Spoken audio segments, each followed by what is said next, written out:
नमस्कार दोस्तों, बहुत बहुत स्वागत है आप सभी का एक बार फिर से। जी हाँ दोस्तों, पूरे दिन की कई महत्वपूर्ण और बड़ी खबरें निकलकर सामने आ रही हैं। जानेंगे सभी खबरों को विस्तार से।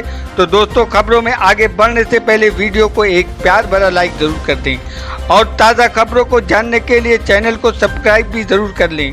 तो देखते हैं पहली बड़ी खबर क्या निकल कर सामने आ रही है।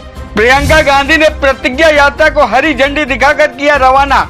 किसानों का कर्ज माफी समेत की 7 बड़ी घोषणाएं। जी हां दोस्तों, आपको बता दें कि कांग्रेस महासचिव व यूपी प्रभारी प्रियंका गांधी वाड्रा ने शनिवार को 23 अक्टूबर को प्रतिज्ञा यात्रा को बाराबंकी से हरी झंडी दिखाकर रवाना कर दिया है। यात्रा को रवाना करने से पहले प्रियंका गांधी वाड्रा ने पार्टी की 7 प्रतिज्ञाओं की घोषणा की है। इस मौके पर उन्होंने हम वचन निभाने का भी नारा दिया है। आपको बता दें कि यात्रा के लिए कांग्रेस या पार्टी ने पूरे प्रदेश को 3 हिस्सों में बांटते हुए रूट तैयार किया है। पहला रूट अवध के बाराबंकी और बुंदेलखंड के जिलों को मिलाकर झांसी तक और दूसरा रूट पश्चिमी व ब्रज क्षेत्र के विभिन्न जिलों के लिए तैयार किया गया है। इसी प्रकार तीसरा रूट पूर्वांचल के लिए निर्धारित किया गया है। आपको बता दें कांग्रेस महासचिव प्रियंका गांधी वाड्रा ने प्रतिज्ञा यात्रा के दौरान 7 प्रतिज्ञाओं की घोषणा की है।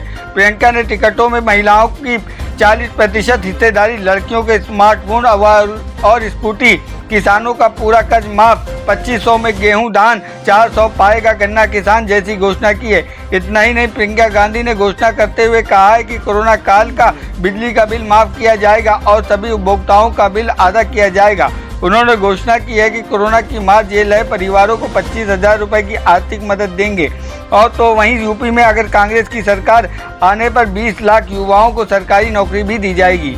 अरविंद केजरीवाल 26 अक्टूबर को जाएंगे अयोध्या, रामलला का करेंगे दर्शन। जी हाँ दोस्तों, आपको बता दें अगले साल जिन राज्यों में आम आदमी पार्टी ने विधानसभा चुनाव लड़ने का ऐलान किया है, अब उन राज्यों पर दिल्ली के मुख्यमंत्री अरविंद केजरीवाल खास ध्यान दे रहे हैं। इनमें उत्तर प्रदेश भी शामिल है। अरविंद केजरीवाल ने अब यूपी का पर फोकस करना शुरू कर दिया है और इसी को ध्यान में रखते हुए वो 26 अक्टूबर को अयोध्या जा रहे हैं। अरविंद केजरीवाल 26 अक्टूबर में अयोध्या में राम मंदिर दर्शन करेंगे। आम आदमी पार्टी यूपी में विधानसभा चुनाव लड़ने का ऐलान किया है, जो अगले साल के शुरुआत में होने वाले हैं। आपको बता दें कि आम आदमी पार्टी ने यूपी में विधानसभा चुनाव लड़ने का ऐलान किया है, जो अगले साल शुरुआत में होने हैं। अरविंद केजरीवाल की अगुवाई में पार्टी सभी 403 विधानसभा सीटों पर अपने उम्मीदवार उतारेगी। पार्टी ने यह भी स्पष्ट कर दिया है कि वे चुनाव में किसी भी तरह का गठबंधन भी नहीं करेगी। यूपी के अलावा आम आदमी पार्टी ने गोवा, उत्तराखंड और गुजरात समेत अन्य राज्यों में चुनाव लड़ने का भी ऐलान कर दिया है। हरियाणा के सीएम खट्टर ने शिक्षा को बढ़ावा देने के लिए स्कूल फीस को लेकर किया ये बड़ा ऐलान। जी हाँ दोस्तों, आपको बता दें हरियाणा के मुख्यमंत्री मनोहर लाल खट्टर ने राज्य में शिक्षा के स्तर को बढ़ावा देने के लिए उन लोगों के लिए शिक्षा को मुफ्त की घोषणा की है जिनकी सत्यापित पारिवारिक आय 1,80,000 रुपये प्रति वर्ष से कम है। जी हाँ दोस्तों, आपको बता दें कि खट्टर ने पंचकुला में आयोजित राज्य स्तरीय सम्मान कार्यक्रम के दौरान हरियाणा के सुपर 100 कार्यक्रम के तहत सिविल सेवा परीक्षा 2020 और जेईई एडवांस परीक्षा 2021 को पास करने वाले छात्रों के साथ बातचीत करते हुए ये घोषणा की। मुख्यमंत्री ने कहा कि राज्य सरकार ये सुनिश्चित करना चाहती है कि गरीब परिवार का कोई भी प्रतिभाशाली छात्र अपने सपनों को पूरा करने का मौका न गंवाए। जेईई एडवांस परीक्षा पास करने वाले गरीब पृष्ठभूमि के 29 छात्रों की सराहना करते हुए मुख्यमंत्री ने कहा कि आप सभी एक महान उदाहरण हैं। यदि आपके पास प्रतिभा है, आपको आपके सपनों को पूरा करने से कोई नहीं रोक सकता। आप किसी गरीब परिवार से ताल्लुक़ रखते हैं, मुझे उम्मीद है कि आप जिस भी क्षेत्र में चुनेंगे उसमें आप सभी हरियाणा को गौरवान्वित करेंगे। योगी सरकार कर्मचारियों पर होने जा रही है मेहरबान, दिवाली से पहले मिलेगा ये बड़ा तोहफा। जी हाँ दोस्तों, आपको बता दें कि देश में दिवाली महापर्व आने वाला है, जिसे लेकर तैयारियां अभी से शुरू हो चुकी हैं। त्योहारों पर सरकारी व गैर सरकारी कर्मचारियों को भी फायदा मिलने की उम्मीद होती है, जिसे पूरा करने के लिए योगी सरकार ने मन बना लिया है। उत्तर प्रदेश में योगी सरकार 16 लाख कार्यरत कर्मचारियों को तोहफा दे सकती है। योगी सरकार इस बार अक्टूबर की सैलरी के साथ उनके खाते में कुछ रकम बढ़ाकर देने की तैयारी में है। इस बार सैलरी के साथ साथ बोनस का भी तोहफा भी मिलेगा। मतलब दीपावली से पहले अक्टूबर के वेतन में बढ़ाकर डीए और बोनस के रूप में मोटी रकम होगी। वित्त विभाग के सूत्रों से मिली जानकारी के अनुसार 14,82,000 अराजपत्रित राज्य कर्मचारियों, दैनिक वेतन भोगी और वर्क चार्ज कर्मचारियों को बोनस देने की फाइल तैयार है। सरकार के आदेश का इंतजार हो रहा है। डीए की फाइल तैयार करने के लिए केंद्र सरकार के सर्कुलर का इंतजार हो रहा है। 1-2 दिन में केंद्र सरकार के डीए वृद्धि के सर्कुलर अपलोड हो जाएंगे। इसकी फाइल तैयार हो जाएगी। सोमवार या मंगलवार तक राज्य सरकार भी डीए व बोनस देने की घोषणा कर सकती है। दोस्तों, अगर आप भी अपने गांव, शहर या राज्य की खबरें देखना चाहते हैं तो कमेंट्स में अपने गांव, शहर या राज्य का नाम जरूर लिखें।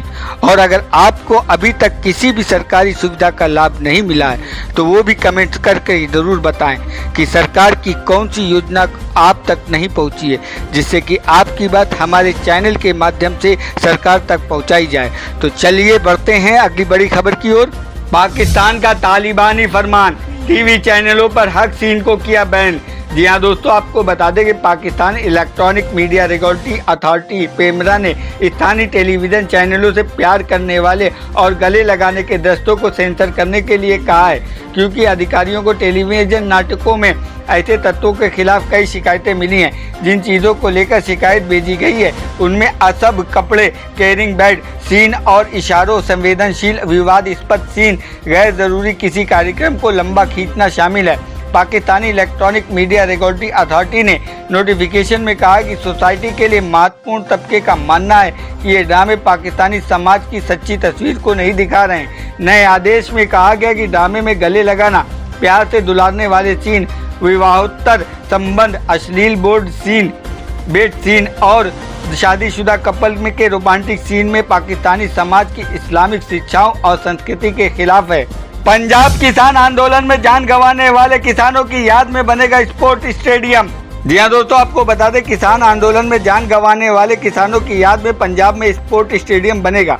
मुख्यमंत्री चरणजीत सिंह चन्नी ने इस मद के लिए 1 करोड़ रुपए देने का ऐलान किया है। ये स्टेडियम श्री चमकौर साहिब विधानसभा क्षेत्र के गाँव हरिपुर उर्फ रोड माजरा में बनेगा। आपको बता दें कि इससे पहले सीएम चन्नी ने यूपी में लखीमपुर खीरी में मारे गए किसानों के परिवारजनों को 50-50 लाख रुपए की आर्थिक सहायता दी थी।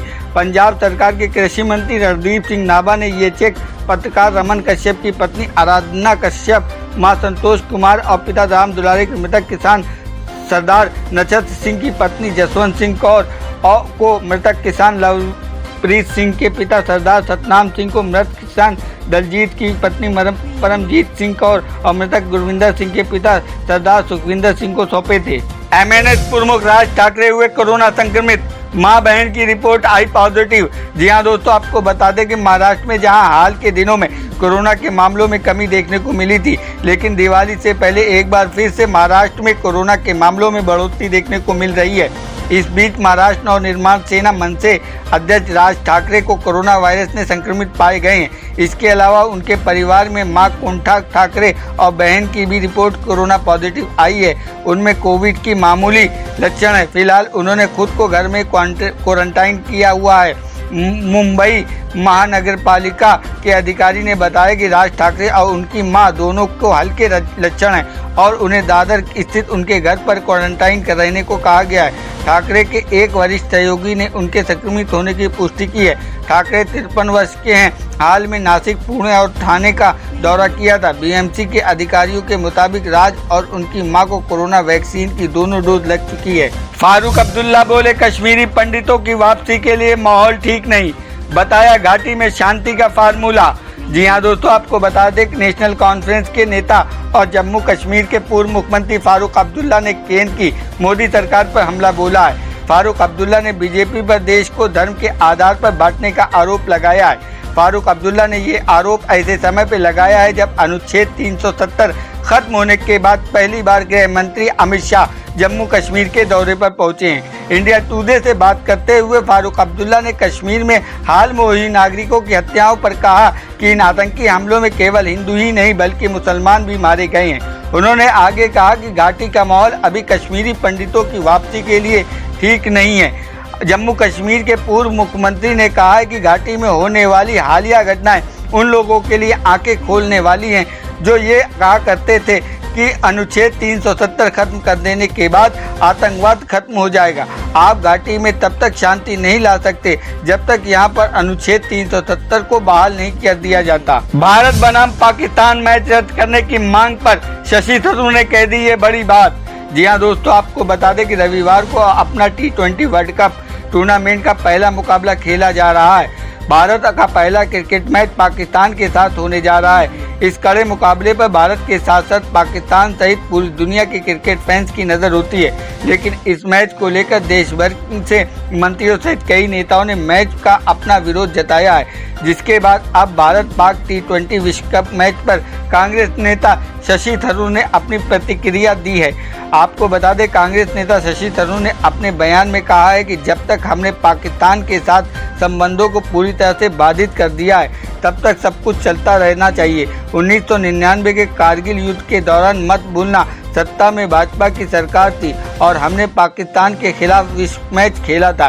खेल और राजनीति को अलग अलग रखना चाहिए। दरअसल कई मंत्रियों सहित कई नेताओं ने पाकिस्तान के साथ होने वाले क्रिकेट मैच का विरोध किया है, जिसे सबसे केंद्रीय मंत्री गिरिराज सिंह ने कहा है कि जब संबंध अच्छे ना हो तो अपने इस विचार करना चाहिए। ये अपने बयान में सिंह ने कहा था कि मेरा मानना है कि जब संबंध अच्छे ना हो इस पर दोबारा विचार करना चाहिए। वहीं दूसरी तरफ केंद्रीय मंत्री रामदास अठावले ने भी कहा था कि भारत पाकिस्तान का T20 मैच नहीं बल्कि आर पार की लड़ाई होनी चाहिए, क्योंकि पाकिस्तान अपनी हरकतों से बाज नहीं आ रहा है। पंजाब में नवजोत कौर सिद्धू ने कैप्टन अमरिंदर सिंह पर किया बड़ा हमला, पाकिस्तानी फैन को लेकर कही ये बात। जी हां दोस्तों, आपको बता दें, पंजाब कांग्रेस अध्यक्ष की पत्नी नवजोत कौर सिद्धू ने पूर्व सीएम कैप्टन अमरिंदर सिंह पर तीखे हमले किए हैं। नवजोत कौर ने कहा है कि कैप्टन बाकी जिंदगी अपनी पाकिस्तानी मित्र अरूसा आलम के साथ बिताएं और ऐश करें। कैप्टन अपने राज्य में पोस्टिंग के बदले पैसे लेते रहे और गिफ्ट अरूसा को देते रहे हैं। कैप्टन अमरिंदर सिंह की पाकिस्तानी महिला मित्र अरूसा आलम के मामले में पंजाब के डिप्टी सीएम सुखजिंदर सिंह रंधावा के बाद अब पंजाब कांग्रेस अध्यक्ष नवजोत सिंह सिद्धू की पत्नी नवजोत कौर ने मोर्चा खोल दिया है। शनिवार को अमृतसर में नवजोत कौर ने एक विकास कार्य का उद्घाटन करते हुए कैप्टन अमरिंदर सिंह पर तीखा हमला बोला है। उन्होंने आगे कहा कि कैप्टन को बहुत पहले ही अपना पद छोड़ देना चाहिए था। कैप्टन सरकार में अरूसा के बिना कोई पोस्टिंग नहीं होती थी। अरूसा का बेटा पैसे लेकर जाता था। नवजोत कौर ने कहा कि कैप्टन की सरकार में अरूसा की सहमति के बिना पंजाब में कोई भी व्यक्ति मंत्री से लेकर मंत्री तक नहीं बनता था। यहाँ तक कि SHO और SP की पोस्टिंग भी अरूसा आलम की सहमति के साथ होती थी।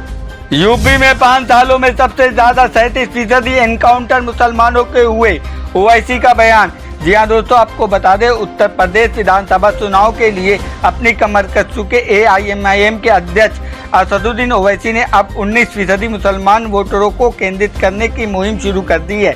इस संबंध में वे शनिवार को मेरठ के किठौर पहुंचे। वहां सभा को संबोधित करते हुए उन्होंने कहा, मैं आपसे भीख मांगने आया हूं। उत्तर प्रदेश के मुसलमानों, अपने वोट को समझो। तुम 19% हो, अपने वोट की पावर को समझो। ओवैसी ने अपने संबोधन में आगे कहा, किठौर में मुसलमानों की भी एक सियासी जमीन होनी चाहिए। उन्होंने किठौर की जनता से AIMIM के उम्मीदवार को चुनने की अपील की। उन्होंने कहा कि जिसको आपने विधायक बनाया उसी ने किठौर को तहसील नहीं बनाया, हम बनाएंगे। आज तक काली नदी की सफाई का इंतजाम नहीं किया गया। सड़कों पर ही गड्ढे हैं, अस्पताल नहीं है, चीनी फैक्ट्री है, लेकिन किसानों को फायदा नहीं।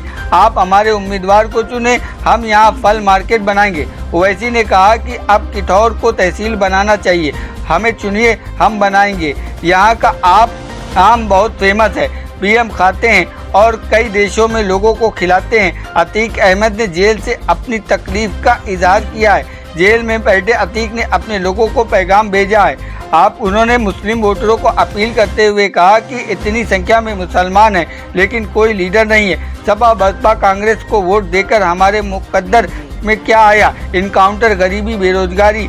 हमारे जाने के बाद लोग कहेंगे कि ओवैसी भड़काऊ भाषण देता है। किसान मोर्चा द्वारा निलंबित करने के बाद योगेंद्र यादव ने दिया ये बड़ा बयान।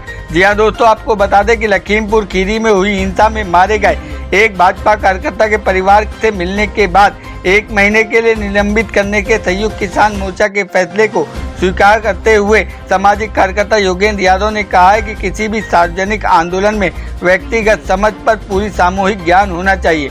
योगेंद्र यादव को मोर्चे की बैठक में भाग लेने से रोक दिया गया। केंद्र के नए कृषि कानूनों के विरोध में 46 किसान संघों का एक समूह और 1 महीने के लिए मोर्चे के निर्णय लेने से निलंबित कर दिया गया। ट्विटर पर साझा किए गए एक बयान में यादव ने कहा कि वे मोर्चे के सामूहिक निर्णय की प्रक्रिया का सम्मान करते हैं और उन्हें दी गई सजा को स्वीकार करते हैं। उन्होंने कहा कि किसानों का विरोध देश के लिए आशा की किरण बनकर उभरा है। इसकी एकता और निर्णय लेने की प्रक्रिया को बनाए रखना समय की मांग है। लखीमपुर खीरी के हिंसा में मारे गए भाजपा नेता शुभम मिश्रा के परिवार से मिलने के अपने फैसले के बारे में बताते हुए यादव ने कहा कि दुख को हमारे विरोधियों सहित सभी को साझा करना मानवतावाद के साथ साथ भारतीय संस्कृति को भी आकर्षित करता है। बढ़ते हैं मौसम की जानकारी की ओर, जानेंगे देश और राज्यों का मौसम का हाल। फिर बिगड़ेगा मौसम का मिजाज, इन इलाकों में फिर होगी मूसलाधार बारिश। जी हाँ दोस्तों, आपको बताते हैं कि राष्ट्रीय राजधानी दिल्ली व आसपास के इलाकों में दिन भर आज मौसम साफ रहा, जिससे तापमान में बढ़ोतरी दर्ज की गई। भारतीय मौसम विभाग ने दिल्ली सहित कुछ इलाकों में भारी बारिश की चेतावनी दी है। पश्चिम विक्षोभ के चलते दिल्ली में शनिवार को बादल छाए रहेंगे और शाम को हल्की बारिश होने की संभावना जताई है। आईएमडी के वैज्ञानिक आर.के. जेनामणि ने इस बारे में जानकारी देते हुए बताया है कि आज जम्मू कश्मीर में बारिश होगी। राष्ट्रीय राजधानी में बूंदाबांदी की संभावना है। आपको बता दें कि हाल में हुई 3 दिन की भारी बारिश ने उत्तराखंड के कई जिलों को जबरदस्त तबाही मचाई है। बारिश की वजह से सबसे ज़्यादा नुकसान नैनीताल जिले में हुआ है, जहां मृतकों की संख्या 40 से ज़्यादा है। बारिश की वजह से बंद हुए रास्तों को अब खोला जा रहा है, लेकिन अभी भी 700 से ज़्यादा पर्यटक कुमाऊं क्षेत्र में फंसे हुए हैं। आपको बता दें कि वहीं उत्तराखंड के लमखागा में दर्रे में 18 अक्टूबर से हुई बर्फबारी और ख़राब मौसम के कारण 17 ट्रैक्टर रास्ता भटक कर गए, जिनमें 11 के शव भी अभी तक नहीं मिले। वहीं यमुनोत्री हाईवे के साथ यमुनोत्री पैदल मार्ग पर आवाजाही सुचारू रूप से शुरू हो गई। यमुनोत्री धाम के आखिरी प्रमुख पड़ाव जनचिट्ठी पुलिस चौकी प्रभारी गंभीर तोमर ने बताया कि सुबह से अभी तक 400 यात्रियों ने यमुनोत्री धाम पहुंचकर यमुना का दर्शन किया। तो दोस्तों, ये थी अब तक की सभी बड़ी खबरों की अपडेट। टुडे ब्रेकिंग न्यूज और लेटेस्ट खबरों को देखने के लिए हमारे चैनल को सब्सक्राइब जरूर कर लें। वीडियो लाइक और शेयर जरूर कर दें अपने दोस्तों और रिलेटिव्स के साथ। तो दोस्तों, आपसे फिर मिलेंगे काम की खबरों और सरकारी योजनाओं के एक और नए वीडियो के साथ। तब तक के लिए धन्यवाद।